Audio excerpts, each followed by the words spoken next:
nanawagan po ang Management Association of the Philippines sa Senado na pag-isipan ang isang mapayapa at makatarungang pagbabago sa pamunuan nito upang maibalik ang tiwala ng publiko.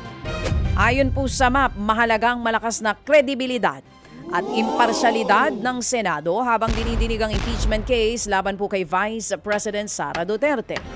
Ayon pa sa grupo na dapat manatiling patas, malinaw at walang kinikilingan ang mga pagdinig sa impeachment court. Naging issue rin po ang pagpapalit ng pamunuan sa Senado matapos maitalaga si Alan Peter Cayetano bilang bagong Senate President noong Mayo 11. Kasunod pa rin po yan ang paghain ng House of Representatives ng impeachment case laban kay Duterte sa mga paratang po na graft, korupsyon at paglabag sa konstitusyon.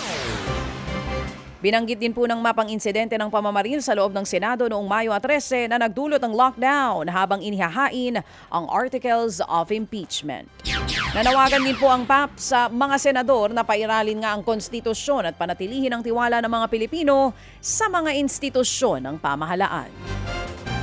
Nananatili namang nakaalerto ang Financial Stability Coordination Council sa posibleng epekto po ng gulo sa pagitan pa rin po yan ng US at Iran sa ekonomiya ng Pilipinas. Ayon po sa FSCC, posibleng magdulot ang matagal na digmaan sa Middle East ng mas mataas na presyo ng langis, mahinang ekonomiya at mas mahirap na paghiram ng pondo. Binabantayan din ng konseho ang pagtaas ng utang ng mga pamilya at kumpanya habang tumataas ang interest rates. May mga sektor na posibleng maapektuhan ng mataas na presyo ng enerhiya at pagtaas ng bond yields. Pero ang giit po ng FSCC, matatag pa rin ang sistema ng mga bangko sa bansa dahil may sapat itong kapital at pondo para makayanan ng mga posibleng pagyanig sa ating ekonomiya. Nauna na pong nagbabala ang Moody's ratings na posibleng humina ang kita ng mga bangko sa Pilipinas dahil sa pagtaas ng gasto sa enerhiya at pagbaba ng kakayahan ng mga tao at negosyo na makabayad ng utang. Pinaghahandaan din ng Bangko Sentral ng Pilipinas o BSP ang posibleng panibagong pagtaas ng interest rates sa susunod na mga buwan. Isusubasta ng National Food Authority o NFA ang mahigit 1 milyong sako ng lumang bigas ngayon pong paparating na Hunyo para makalikom nga ng pondo at magbigay ng mas malaking espasyo sa mga bodega.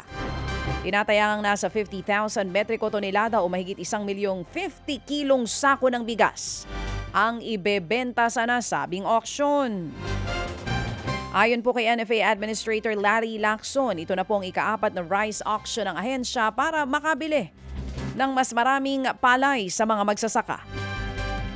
Pinag-aaralan na rin ng NFA ang posibleng pagtaas ng floor price ng mga lumang bigas base sa kasalukuyang presyo ng lokal at iniaangkat ng bigas. Ayon pa sa NFA, umaasa po sila na malakas na partisipasyon sa auction dahil mas mura ang bigas mula sa ahensya kumpara po sa mga ibang nagbebenta sa merkado. Target din po ng NFA na umabot sa 790,000 metric tons ang kabuuang buffer stock ng bigas bago po matapos ang taon. Sa ngayon, nasa 25,000 metric tonelada pa lamang ang nabibilhang palay ng NFA mula po sa target na 350,000 metric tons para sa unang kalahati ng taong 2026.